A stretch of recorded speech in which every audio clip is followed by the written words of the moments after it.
Hello everyone, welcome to Netra IS. 18ই February OBC case supreme court থেকে পুনরায় আরও পোস্টপন হয়ে 18ই মার্চ হয়ে গিয়েছে। এই ঘটনার পর থেকে তোমাদের মধ্যে অনেকেই একটা বিষয় নিয়ে আমাকে বারবার জিজ্ঞাসা করেছো, সেটা হচ্ছে ডব্লিউবিসিএস কি তাহলে অনিশ্চিত হয়ে যাচ্ছে? আমরা কি আদৌ ডব্লিউবিসিএস এর মতো প্রিপারেশন নেব? ডব্লিউবিসিএস এর অবস্থা আজ থেকে 10 বছর আগে 2013, 14, 15 সময়ে যেটা এসএসসির সাথে হয়েছে সেরকম হবে না তো, যে আমরা এসএসসি হবে হবে ভেবে সেটার প্রিপারেশন নিয়ে যাচ্ছি এবং দশক কেটে গেল, বাট এসএসসি সেভাবে হচ্ছে না। এই পরিস্থিতি আমরা ডব্লিউবিসিএস এর ক্ষেত্রেও লক্ষ্য করব না তো? এই অনিশ্চয়তা তোমাদেরকে কুরে কুরে খাচ্ছে। এই বিষয়টা নিয়ে আজকের এই সেশনে আমি আলোচনা করব। প্রথম যেটা বিষয় আসছে সেটা হচ্ছে ডব্লিউবিসিএস কি তাহলে অনিশ্চিত হয়ে পড়ছে? আমি বলবো কিছুটা অনিশ্চিত হয়ে পড়ছে। তোমাদের মধ্যে অনেকে আবার ভাবতে পারো যে কী করে অনিশ্চিত হচ্ছে? আমরা ডব্লিউবিপিএসসির তরফ থেকে 2025-এর অলরেডি একটা ক্যালেন্ডার পেয়েছি এবং সেই ক্যালেন্ডারকে যদি আমরা দেখি সেখানে একটা ইন্ডিকেটিভ নোটিফিকেশন আসবে বলেছিল এবং সেটা এসেও ছিল। সেটা হচ্ছে নভেম্বরের 20 তারিখ নাগাদ 2024-এ। তারপরে এটার একটা নোটিফিকেশন আসবে বলেছে তারা, সেটা কবে? এপ্রিলের 4 তারিখে 2025-এ। আজকে অলরেডি ফেব্রুয়ারির 20 তারিখ। তো সেই ক্ষেত্রে আমরা লক্ষ্য করতে পারছি অ্যাপ্রক্সিমেটলি আরও 1.5 মাসের মতো পরে নোটিফিকেশন এটা আসবার কথা চলছে এবং তারপর থেকে ফর্ম ফিল আপ যে আছে সেটা স্টার্ট হয়ে যাবে ওই ডেট থেকেই, 4 এপ্রিল যে আছে সেই ডেট থেকেই, এবং সেটা চলবে 25 এপ্রিল পর্যন্ত।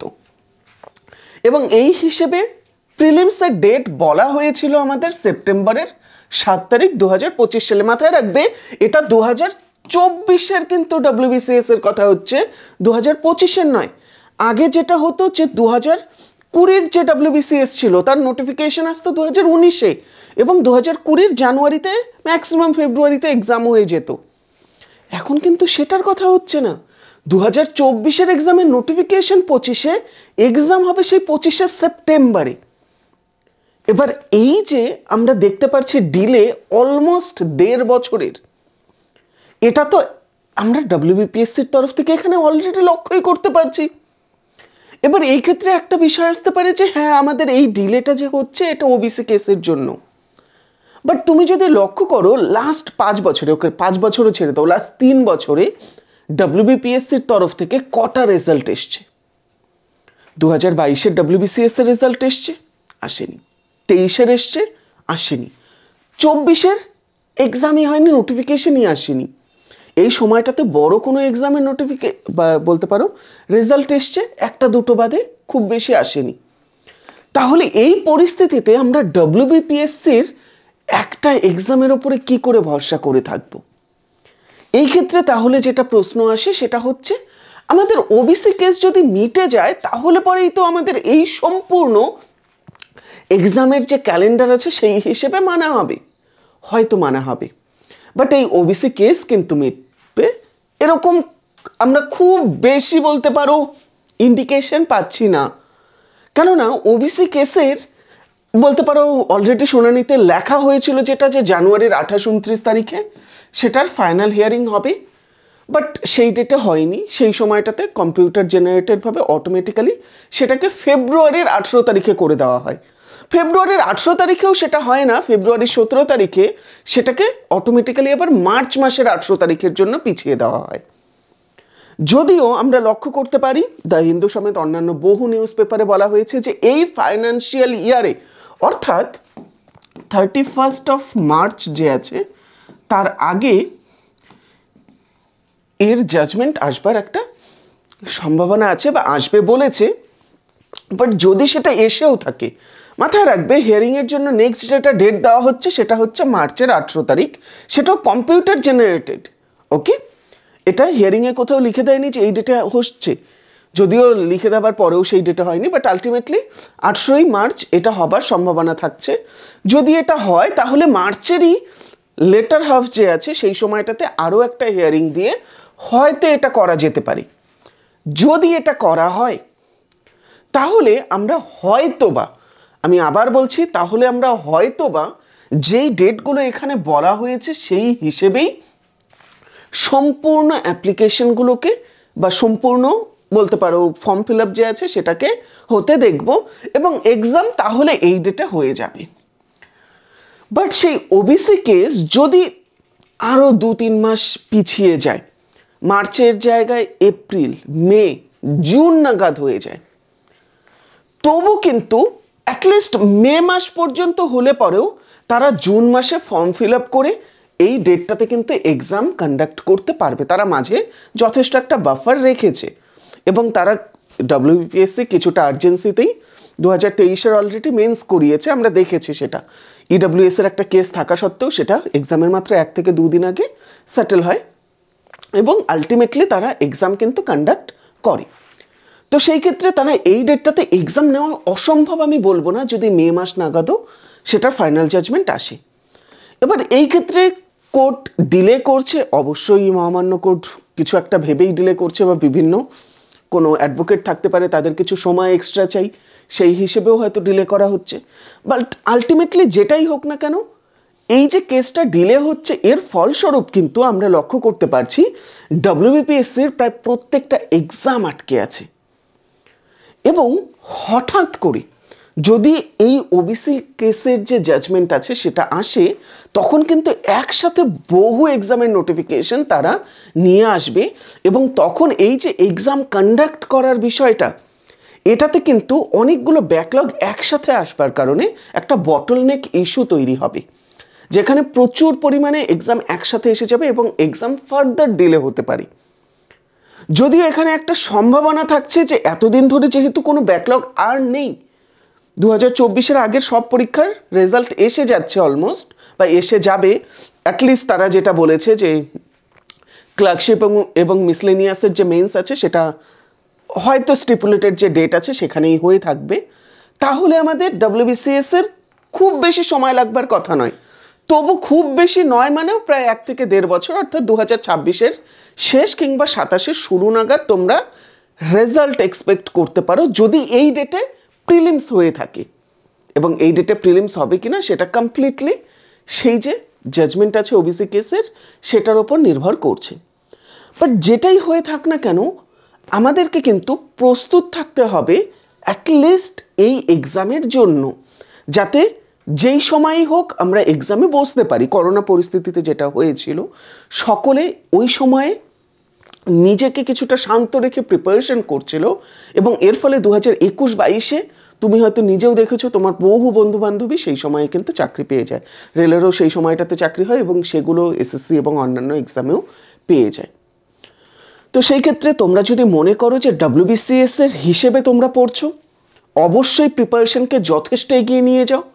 বাট শুধু ডব্লিউবিসিএস-এর ওপর ভরসা করে থেকো না, এটা আমাদের তরফ থেকে বা নেত্রা আইএএস-এর তরফ থেকে তোমাদেরকে বলবার মতো একটা বিষয়। সেটা কি, তুমি যদি মনে করো যে না তোমার ডব্লিউবিসিএস এবং স্টেট সিভিল সার্ভিস বা ডব্লিউবিপিএসসির এক্সামগুলোতে তুমি অ্যাপিয়ার হতে চাচ্ছ, তাহলে হয়তো তোমাদের মধ্যে অনেকেই মিসলেনিয়াস কিংবা ক্লার্কশিপের প্রিলিমস পাস করবে। তার মেন্সের জন্য খুব ভালো মতো প্রস্তুতি নাও। এটার রেজাল্ট মোস্ট প্রবাবলি 26-এর ফার্স্ট হাফে এসে যাবে, ইলেকশনের হয়তো আগেই এসে যাবে। একই রকমভাবে আমরা এটাও এক্সপেক্ট করছি ইলেকশনের আগে তো যে কোনোভাবে হোক ওবিসি এই কেসের রেজাল্ট এসেই যাবে বা এর জাজমেন্ট এসেই যাবে। তো খুব বেশি দেরি হলে পরেও 26-এর শুরুতে হয়তো এই এক্সাম হতে পারে, তার চেয়ে বেশি হয়তো বা হবে না। যদি সেই সময়টাতেও এই এক্সাম হয়ে থাকে, তার রেজাল্ট আসতে 27-এর শেষ হয়ে যাবে অলমোস্ট। বাট এই সময়টাতে তোমাদের কিন্তু রেল কিংবা অন্যান্য যদি কোনো এক্সামে যেতে চাও, তুমি কিন্তু যেতে পারো, যদি তোমার এজ ততটা হয়ে থাকে যে তুমি সেন্ট্রালের এক্সামগুলোতে বসতে পারছো, তাহলে সেগুলোতে বসতে পারো। এবং তোমাদের মধ্যে কেউ যদি মনে করো আমি 25-এও তো এক্সাম দেবো, এবং 25-এ যে এক্সাম দেবো সেটা তো ডেসক্রিপটিভ হবেই। রিসেন্টলি আমরা অ্যান্টি কারাপশন সেলের তরফ থেকে যখন যাওয়া হয়েছিল, সেখানে দেখতে পেয়েছি অলরেডি কিন্তু পিএসসির ভবন থেকে বলা হয়েছে যে নতুন ডেসক্রিপটিভ পেপারের যে সিলেবাস আছে সেটা অলমোস্ট তারা তৈরি করে নিয়েছে। 2024-এর নোটিফিকেশন আসবার পরই তারা সেটা দিয়ে দেবে। যদি সেটা তারা দিয়ে দেয় তাহলে অলমোস্ট ইউপিএসসির মতো হয়ে যাচ্ছে। তোমরা এই ক্ষেত্রে যদি মনে করো যে তোমাদের এজ 32 এর কম আছে জেনারেলের ক্ষেত্রে, তাহলে তোমরা ইউপিএসসির প্রিপারেশনও স্টার্ট করতে পারো। 2024-এর রেজাল্ট আসতে আসতে অলমোস্ট 26-এর শেষ বা 27-এর শুরু, এবং 25-এর এক্সাম 26-এ হবে, রেজাল্ট আসতে আসতে 27-এর শেষ বা 28। তোমার কাছে 2026 এবং 27-এর দুটো ইউপিএসসি থাকছে, যেটার রেজাল্ট হয়তো 2025-এর ডব্লিউবিসিএস এর আগে এসে যাবে। তো যদি তুমি মনে করো যে না তুমি কিছুটা ইংরেজি বুঝতে পারো, বাংলা এক্সাম লিখতে পারবে ইউপিএসসি, সেটা নিয়ে সমস্যা নেই, আমরা বাংলাতে নোটসও দিয়ে থাকি, ইংরেজিতেও আমরা কিন্তু করিয়ে থাকি, তুমি যে কোনো ভাষায় এক্সাম দাও না কেন সেটা কোনো রকম সমস্যা হবে না। তুমি যদি মনে করো যে ইউপিএসসির জন্য তুমি যেতে চাও বা যেতে পারবে, তাহলে সেটা কিন্তু করতে পারো। যদি ইউপিএসসির প্রিপারেশন তুমি স্টার্ট করো, 25 কিন্তু তোমার জন্য কিছুটা ইজি হয়ে আসবে, বা ইজির থেকে বড় কথা আমি বলবো লো হ্যাঙ্গিং একটা ফ্রুট হয়ে থাকবে, যেটা ইউপিএসসির প্রিপারেশন দিয়ে কিছুটা সহজভাবে তুমি পেতে পারো। এবার সেই ক্ষেত্রে যদি আমরা এটাকে বিচার করি, তোমার কাছে ইউপিএসসির বিষয়টা থাকছে, ইউপিএসসির প্রিপারেশন থাকলে পরে ইউপিএসসির ইপিএফওর তরফ থেকে এপিএফসি এবং ইওএওরও নোটিফিকেশন আসবে, সেটাও অলমোস্ট সিমিলার হয় ইউপিএসসির মতো, এক দুটো আলাদা পোর্শন থাকে। তো এরকম কয়েকটা কিন্তু আলাদা আলাদা তোমার কাছে এক্সাম বা হরাইজন খুলে যাবে। সহজ বা মোদ্দা কথা যেটা, সেটা হচ্ছে ডব্লিউবিসিএস এর সাথেই তোমাকে স্টিক যদি করতে হয়, তাহলে পরে ইউপিএসসির দিকে কিছুটা পিভট নিতে পারো।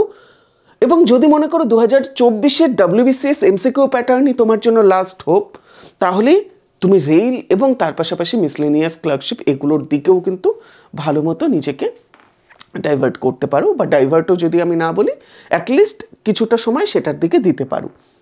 এই হিসেবে নিজের প্রিপারেশনকে কিন্তু স্ট্র্যাটেজাইজ করতে হবে তোমায়। এবং যদি মনে করো এই ক্ষেত্রে কিছুটা অ্যাফোর্ডেবল ফিতে তোমার 2025-এর যে ইউপিএসসি আছে সেটার কোনো ব্যাচ চাই, তাহলে আমাদের কিন্তু ফিউচার প্রুফ ব্যাচ আছে, কমপ্লিটলি ডেসক্রিপটিভ প্যাটার্নে, নতুন প্যাটার্নে, যেখানে এথিক্স থেকে বলো, আর্ট অ্যান্ড কালচার বলো, সোসাইটি বলো, ইন্টারনাল সিকিউরিটি বলো, সিস্যাট বলো, সমস্ত কিছু এই কোর্সের সাথে যুক্ত রাখা হয়েছে। প্রিলিমস টু ইন্টারভিউ একটা ডব্লিউবিসিএস এর ব্যাচ, যেটার কোর্স ফি মাত্র 3,999 কিন্তু রাখা হয়েছে। এই কোর্স ফিতে ডেসক্রিপটিভ ব্যাচে অ্যান্সার রাইটিং সমেত এই সমস্ত কিছু তুমি বাংলায় কোথাও পাবে না। তুমি দেখতে পারো আমাদের নোটস যে আছে সেটাও চাইলে পরে আমাদের যে হোয়াটসঅ্যাপ নম্বর আছে সেটাতে কন্ট্যাক্ট করে একবার দেখে নিতে পারো। আমাদের যে হোয়াটসঅ্যাপ নম্বর আছে সেটা হলো 8327844327। এটাতে কন্ট্যাক্ট করে তুমি কিন্তু দেখতে পারো। এবং তুমি যদি মনে করো যে আমাদের ইউপিএসসি কোর্সে যাবে, ইউপিএসসি কোর্সও কিন্তু আমাদের আছে, তুমি প্লে স্টোর থেকে নেত্রা আইএএস অ্যাপ ডাউনলোড করে নাও, বা এই ভিডিও যে আছে তার ডেসক্রিপশনেও তুমি তার লিঙ্ক পেয়ে যাবে, সেই অ্যাপ ডাউনলোড করে তুমি যেতে পারো এবং সেই ক্ষেত্রে আমাদের কোর্স সেখানে দেখতে পাবে। সেটাতে ইএমআই অপশনও কিন্তু অ্যাভেলেবেল আছে, নো কস্ট ইএমআই হিসেবে। তো আমাদের এই যে কোর্স আছে, এই কোর্সগুলোকে তুমি যদি পেতে চাও নেত্রা আইএএস অ্যাপ ডাউনলোড করে নিতে পারো, অথবা এই নম্বরটাতে কন্ট্যাক্ট করতে পারো। এবং যদি মনে করো যে ডব্লিউবিসিএস এর হিসেবে তুমি এগোবে, আমি যেই দুটো তোমাকে পদ দিলাম তুমি সেগুলোর মধ্যে কিছুটা বেছে নিতে পারো। বাট আমি তোমাকে যেটা বলবো, শুধু ডব্লিউবিসিএস একটা এক্সাম হিসেবে থেকো না। আমাদের বহু অ্যাসপিরেন্ট আছে যারা ইউপিএসসি এবং ডব্লিউবিসিএস এই দুটো এক্সামকেই দিচ্ছে, এবং ডব্লিউবিসিএস অলমোস্ট বিগত 1-1.5 বছরে হয়নি, আগের বছরেরটা ডিসেম্বরে হয়েছিল, বাট তার আগে অনেক দিন ধরে হয়নি। তো গত 2 বছর 2.5 বছরে মাত্র একটা এক্সাম হয়েছিল। তো এই ক্ষেত্রে সেটাতে যারা কোয়ালিফাই করেনি তারা কিন্তু অলমোস্ট বসে আছে। আমি তাদেরকেও বলবো তোমরা চাইলে পরে ইপিএফওর ইও যে আছে সেগুলোর দিকেও যেতে পারো, এপিএফসিতে যেতে পারো। এই এক্সামগুলো ইউপিএসসি নিয়ে থাকে, এরকম না যে আমি অন্য কিছু বলছি। এবং এপিএফসি যে আছে সেটা লেভেল 10-এর জব, আইএএস লেভেল 10-এর জব, এপিএফসিও লেভেল 10-এর জব, এক্স্যাক্টলি সেম বলতে পারো বিষয় তুমি পাচ্ছ।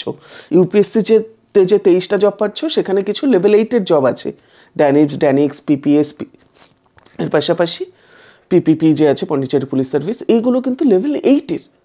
তার থেকে বেশি কিন্তু লেভেলের তুমি ইউপিএসসির দ্বারা ইপিএফও যে আছে সেটাতেও পাবে। তো এগুলোর দিকেও কিন্তু তুমি চাইলে পরে নিজেকে কিছুটা ভাবতে পারো। এগুলোর নোটিফিকেশনও আগামী 1-2 মাসে এসে যাবে, কিছুটা ভ্যাকেন্সি আছে এগুলোরও। সো আজকের সেশনটা এতটুকুই। যদি ভালো লেগে থাকে অবশ্যই লাইক করে দেবে। কোনো কোশ্চেন থাকলে কমেন্ট সেকশনে জিজ্ঞেস করতে পারো। ধন্যবাদ।